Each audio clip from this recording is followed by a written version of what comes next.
welcome back to my channel. I hope you are all well. Please excuse if I'm a little bit sniffly throughout this video. I have got a little bit of a cold and it's just like sniffly, pathetic cold. I'm not enjoying it at all. So today I'm going to talk about the top basics in my wardrobe that I believe every wardrobe should need, especially if you are a lover of minimal fashion as I am. I'm now at a point in my wardrobe where I feel like I could confidently get ready, get dressed within like 5 minutes, and while it would not be like a breathtaking outfit, I could put together something that I feel really nice in and do it quickly because I know what combinations work and I have a good base of strong pieces in my wardrobe that all work well together and also can really last season after season after season. So I thought I would go through what those items are for me. Some of them are old items, but because they're really simple, there's a lot of similar ones about. I'm going to put absolutely tons of links in the description box. So for anything that you like, do make sure you check there because there's going to be loads of links there. And yeah, I'm just going to talk through where the item is from, what I look for in items like it, quality, blah blah blah, stuff like that, and generally just hope to show you guys how you can build up a really versatile wardrobe just using really strong basic pieces. And then you can also embellish on that by adding in the odd statement piece here and there. If you just have this as a base, then you really have lots of options that you can build upon and you can buy into trends in certain ways and incorporate it in really well. This is just like a really good foundation for a wardrobe. So the first thing, which is an absolute huge essential for me, has to be a turtleneck jumper. I wear these year round, only when it's really hot. I mean, it's never really hot here, is it? But I'm on holiday, obviously I don't wear them, but for most of the year I end up wearing my turtleneck jumpers. Sometimes I might switch to a more t-shirty material rather than a knit one for the summer, but they are the most versatile items ever, more so than any other jumper I think that you can have. I prefer skinny fit ones. I think that they're even more versatile. They look great just with jeans. They can be really dressed up, you could wear them to work really easily, but they also can be a really casual kind of a thrower-on piece. But my absolute all-time favourite turtleneck jumpers, which I recommend, are from Uniqlo.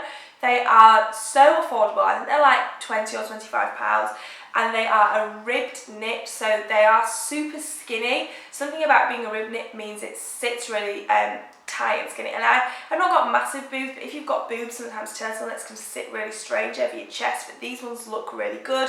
They wash really well, they last forever, they're just really great turtlenecks for a really good price, so I'd recommend checking those out. But you can get them from anywhere, and personally I just have them in neutral colours, but you could definitely add a little bit of pizzazz into an outfit by having a bit more of a colourful one if you wanted to. Staying on the topic of tops, now I was really unsure of whether to go for a plain t-shirt or a white shirt. In the end, I've gone with a white shirt, which I think just beats a t-shirt as a wardrobe essential. Mostly because I think it's more versatile. Again, as with the turtleneck, you can dress it up, wear it to work, have it really casual, and it brings more to an outfit than just a jumper or a t-shirt would. Just things like having the collar and being able to experiment with how many buttons you have undone, if you wanted to layer things underneath it, means it has a lot more possibilities too. My favourite ones at the moment are from T.M Lewin. I would definitely recommend either getting a woman's oversized shirt or a men's shirt.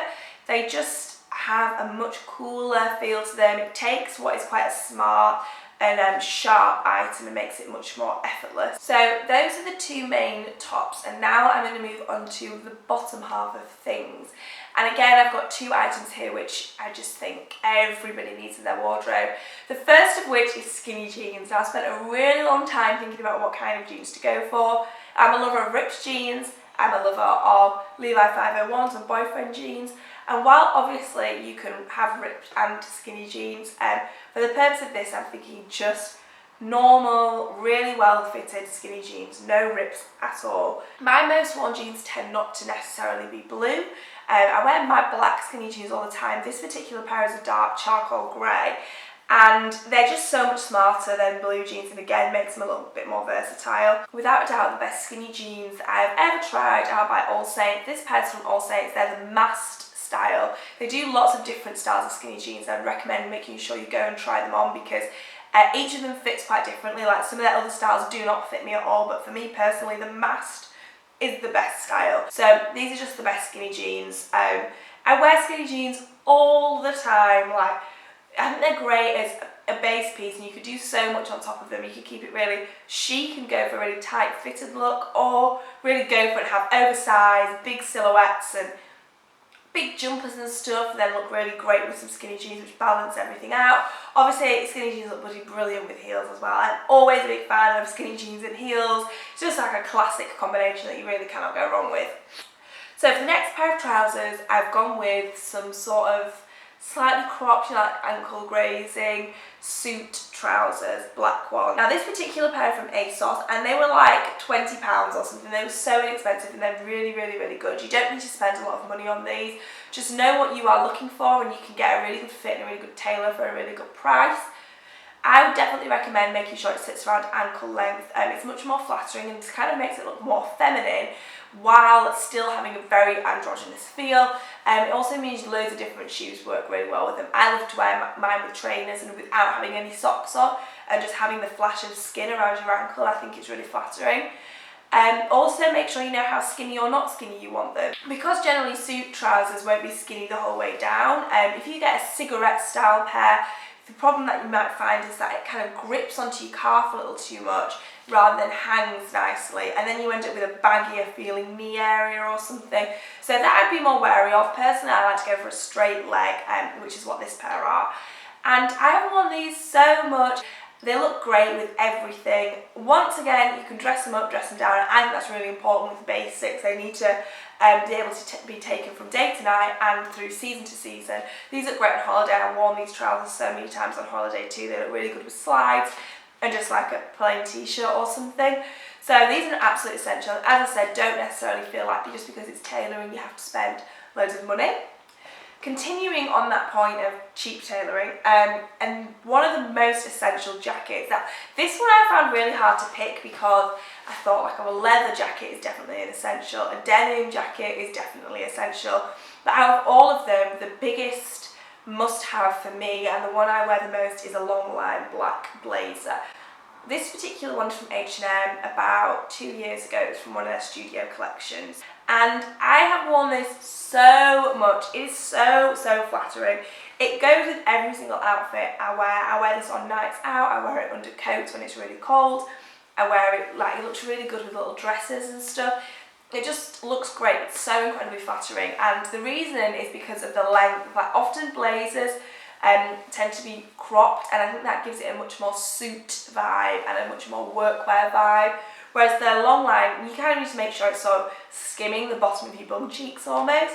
It's so flattering. It almost has more of a tuxedo feel to it, but don't be put off by that. It doesn't at all mean that it is really dressed up. I've dressed down this blazer more often than I have worn it for dressy occasions. Double-breasted tends to be more flattering, I find, and you'll need to really try them on because it's where the way the lapels sit and where the first button starts. That's what's going to really make it different and make it perfect for you and look really great on you. This is probably one of the most worn items in my wardrobe. I just love it so much. It's definitely an essential. So obviously every wardrobe needs a coat, especially in England where it's like coat weather nearly all the bloody time.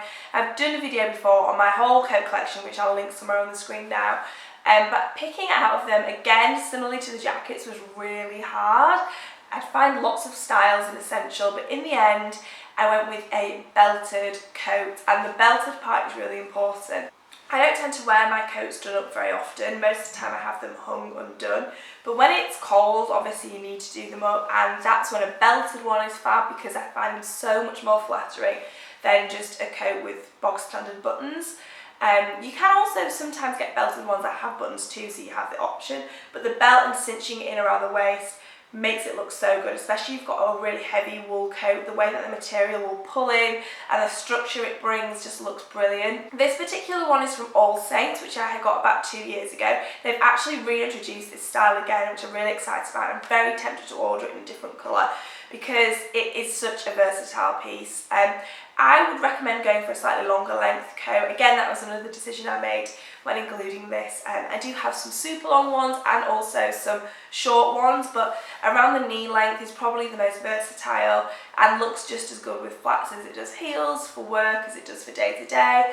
stuff like that. It's just generally more versatile, which is the theme here really, isn't it? The more versatile the better. So finally moving on to shoes, which obviously is like, I could go wild on this. I could do a whole video about essential shoes. I've gone with 3 styles, which I really do feel is a bare minimum. Like, I couldn't cut it down to 2 at all, because everybody needs a boot, a heel and a flat shoe. And then I could have also gone on to say a heel boot, some sandals, some trainers, whatever. But yeah, I've gone with 3, and the first one I'm going to talk about is the flat shoe. Now this one I think is very dependent on your personal style, because if you prefer a smart, very androgynous style, it could be a brogue. If you have a slightly more feminine, girly style, it could be a ballet pump.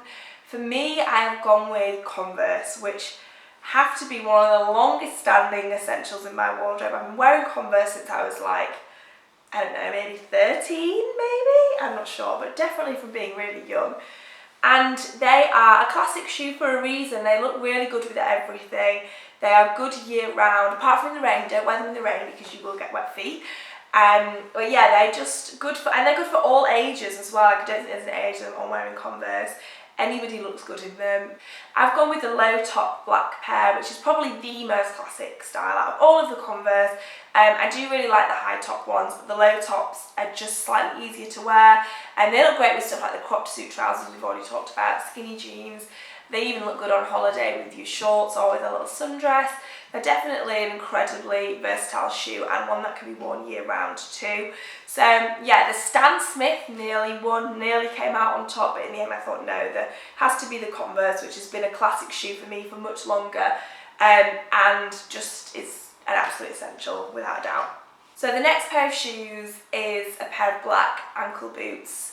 Nobody should be without their black ankle boots, and the different kind of styles of them is really endless. You could go for a little bit of a heel, you could go for a round toe, a pointed toe, one that comes longer up on the legs. You can have some zips, some buckles, some studs, whatever kind of hardware you wanted. Typically for my style, I've gone for the most simple one out there, which in my opinion just makes it much more chic and sophisticated. For me, the ankle boot just goes with everything, but especially the skinny jeans and things like that. It's just a combination that works, and that is so popular with so many people, but for a really good reason. It looks really, really good. It just is perfect for every single day. If you get the right pair of black boots, they will last you a lifetime. They'll get better and better with age. I can't wait for these ones here to get those creases in the top, the more they've worn, to get battered in, for the leather to soften and soften further and further. They really do just get better, and that's another reason why it's a perfect piece to invest a little bit more money in as well, because it really can take you from season to season.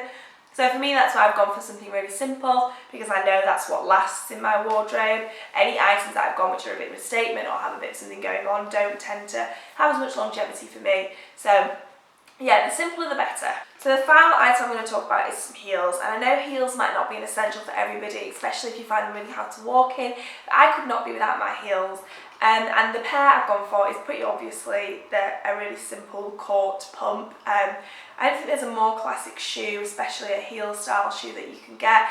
They are just the chicest shoes. Like, they just look so good, and they go with everything, and they make everybody look good. Like, they elongate legs. They just do a world of wonders to anybody who wears them. This particular pair I've got on here are actually suede, which I wouldn't necessarily recommend if you want a pair that's going to last a long time, or if you were getting a pair for work or something like that, because generally the suede gets damaged quite easily and scuffs quite easily. These are also nude. Any colour court looks amazing. Nude does the most for lengthening your legs, definitely, and is as versatile as black, but obviously it gets a bit grubbier quickly, so again, might not be the most practical choice for people. Now, I could do a whole video just talking about court pumps, because they're really hard to find the right pair. Generally, they're hard to walk in, they're hard to keep on your foot, all things like that. I would highly recommend the St. Laurent Paris style pumps. They're really good. This particular pair is by Gianvito Rossi, and I just wanted to talk about these ones because I got them in the sale last week and I was just itching to talk about them somehow. So this particular pair has a cutout side finding little details like that in a really classic shoe is a good way to just make it a little bit different, a little bit more exciting. But really, I personally think a classic court shoe is exciting enough because they're just stunning, stunning, gorgeous shoes. So that's it for all the wardrobe essentials. I really believe that if you have these items in your wardrobe, you've just got really good base to work from. There's so many outfit possibilities just within those items themselves. They all work well together, which is what a staple wardrobe is all about. Pieces that work well with everything else you have already. You can wear, all these items can lend themselves to workwear, casual wear, going out in an evening. Any kind of occasion, you would sort of be able to make something from those items, and of course then add in other things and different colours if you wanted to. It's just a really, really versatile base. And yeah, I think having a wardrobe like that makes it really easy to just get up in the morning and chuck something on and know that you will look and feel really, really good and have a really classic outfit that you just feel good in. That's what it's all about, I think, feeling really good in what you're wearing. And I know I feel really good in stuff like this. And I think when you know what makes you feel good, you can then tweak with different outfits around that base and basically just have your perfect wardrobe without having it packed with things.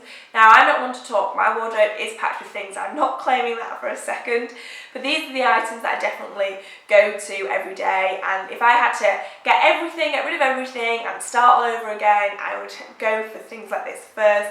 I know that I had enough outfits to keep me going for a really long time, basically. So that is the end of this video. Thank you very much for watching, as always. I hope you enjoyed it. As I said at the beginning, there's tons of links in the description box, so expand it and have a look. There's going to be loads of options down there for every different budget, everything like that. So make sure you have a little bit of a browse. Yeah, that's everything I think I've got to say today, and I will see you in my video next week.